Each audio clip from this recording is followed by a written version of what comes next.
যাই হোক কেমিস্ট্রি সুন্দর ছিল। এরকম মুভি আরো হওয়া উচিত।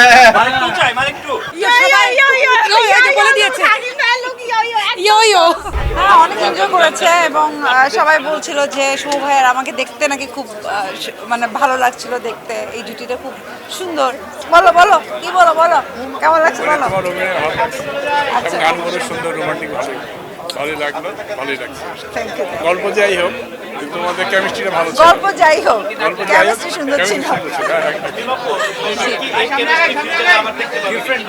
এটা তো ডিপেন্ড করে ডিরেক্টর করে, ডিরেক্টর প্রডিউসার যদি ওরকম কখনো সুন্দর কোনো গল্প নিয়ে আসে তাহলে।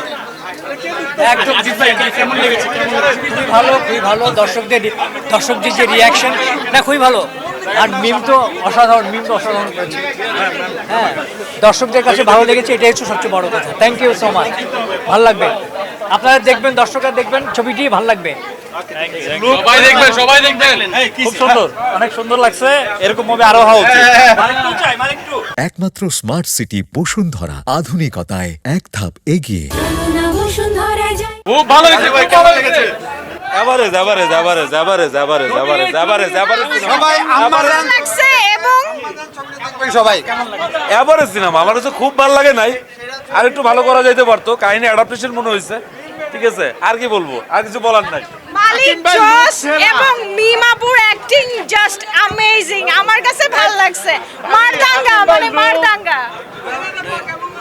আচ্ছা, হাকিমের লুক তো অসাম, টোটালি ডিফারেন্ট, এবং গান মিম মানে মিমের এই দুটো গান সুপার হিট। হাকিম ভাই লুক তো সবাই বলে দিয়েছে। ইয়ো ইয়ো তাহলে পরে মালিক টু থেকে হাকিম ভাই ওখানকার মালিক হবে বলা যায় না, এখন ডিরেক্টর জানে। হ্যাঁ হ্যাঁ বাংলাদেশের ইতিহাসে সেরা। আচ্ছা, আমি কি অনেস্ট রিভিউ দিব? আচ্ছা, অনেস্ট রিভিউ যদি আমার কাছে ভালো লাগে না হচ্ছে গল্পটা আসলে মানে গল্পটা ভালো ছিল, কিন্তু মেকিংটা বোধহয় আরেকটু যত্ন নিয়ে করলে আরো বেশি ভালো লাগতো। বিশেষ করে বিএফএক্স খুবই জঘন্য ছিল। ওভারঅল ঠিক আছে।